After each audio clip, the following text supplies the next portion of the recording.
Olá, sejam bem-vindos e bem-vindas à MF3, Escola de Filosofia. Hoje o último vídeo sobre Spinoza, aqui dentro desse percurso que nós estamos chamando de filosofia moderna, não só nós, mas a história da filosofia assim se denomina. Tratei aí de vários vídeos sobre temas em Spinoza. Hoje o último tema é breve, mas será sobre religião e Estado. Antes de prosseguir, sempre aquele recado de pedir a gentileza para que vocês curtam o vídeo, compartilhem se acharem pertinente, contribui muito com esse trabalho de difusão científico-filosófico.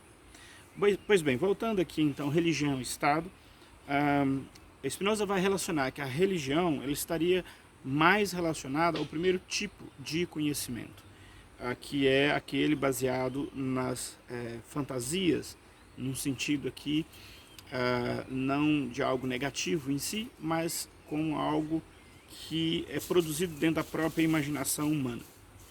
Seria o primeiro gênero de conhecimento em Spinoza. Esse primeiro gênero, ele acabaria produzindo ou esperando que as pessoas, não propriamente através dele, tivessem acesso à verdade, mas que fossem obedientes, que fossem pias. Portanto, esta é a percepção de Spinoza. O segundo tipo, que é a filosofia, é que procura propriamente a verdade, é que se interessa pela verdade e quer construir a demonstração da verdade. E por fim, a ideia de política em Spinoza tem umas coisas que muitos autores chamam de paradoxais, curiosas. Spinoza fundamenta a sua ideia de política e de liberdade, que é um tema muito importante no pensamento dele, a partir de uma ideia de necessidade. Então ele compreende que os indivíduos, por desejarem viver, eles até poderiam, por exemplo, atacar outros indivíduos, mas isso num dado momento não permitiria, digamos assim, que todos pudessem viverem o máximo possível e vivessem o máximo possível, digamos assim, deleitando da sua singularidade, da sua individualidade. Então, nesse sentido, esses indivíduos teriam que passar uma espécie de direito para uma instância, que seria o Estado, que coordenaria esse processo. No entanto, em Spinoza, não existe nenhum raciocínio que retira radicalmente a singularidade dos indivíduos. Ele vai dizer que isso é inalienável. Ou seja, não é possível conceber dentro da arquitetura spinozana uma espécie de delegação de um milímetro que seja do direito de, digamos assim, fazer de tudo possível para que se possa viver. Então, nesse sentido, alguns chamam isso de uma ideia de justiça e de direito baseado no utilitarismo. Isso é muito próximo à ideia de Hobbes. A ideia de que os indivíduos seriam, então, todos iguais nesse sentido, todos teriam esse desejo de viver e vai lutar por esse desejo, e a melhor solução é aquela que garanta todos esses direitos individuais de se exercitarem. Não teria nenhuma justificativa lógica que dissesse assim, não, um apenas vai exercer o poder sobre todos os outros e os outros vão, por exemplo, abrir mão desse traço fundamental que é o existir, que é a necessidade de existir.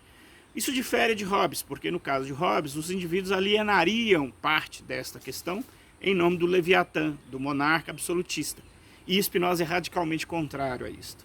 Portanto, não há em Spinoza nenhuma justificativa que seja de delegar a um outro este quinhão que é a necessidade de viver.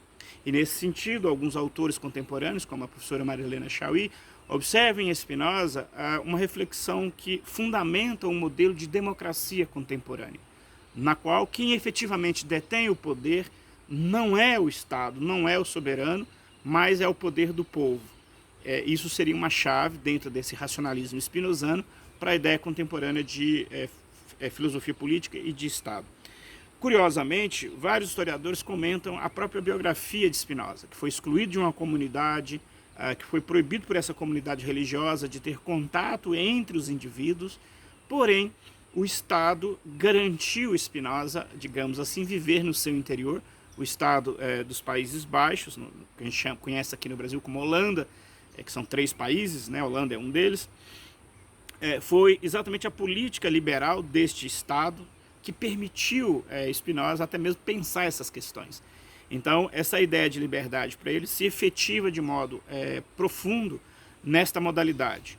partindo de uma ideia de necessidade que os indivíduos têm de viver e que todos têm o mesmo direito de manter-se vivo o melhor possível, o mais tempo possível.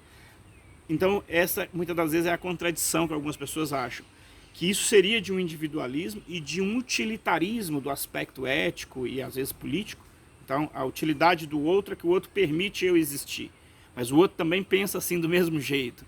E toda a comunidade, ao pensar assim, ao invés de a gente criar uma sociedade extremamente fragmentada, o que Spinoza então propõe é que essa comunidade inteira perceba que se a gente então cria a figura do Estado ou transfere para a esfera do político certas atribuições, o político então vai garantir estas necessidades pessoais.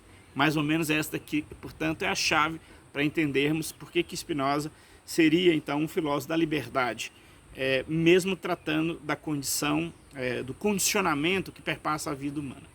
Enfim, eu encerro, portanto, agora Spinoza e até o próximo autor. Muito obrigado e até lá.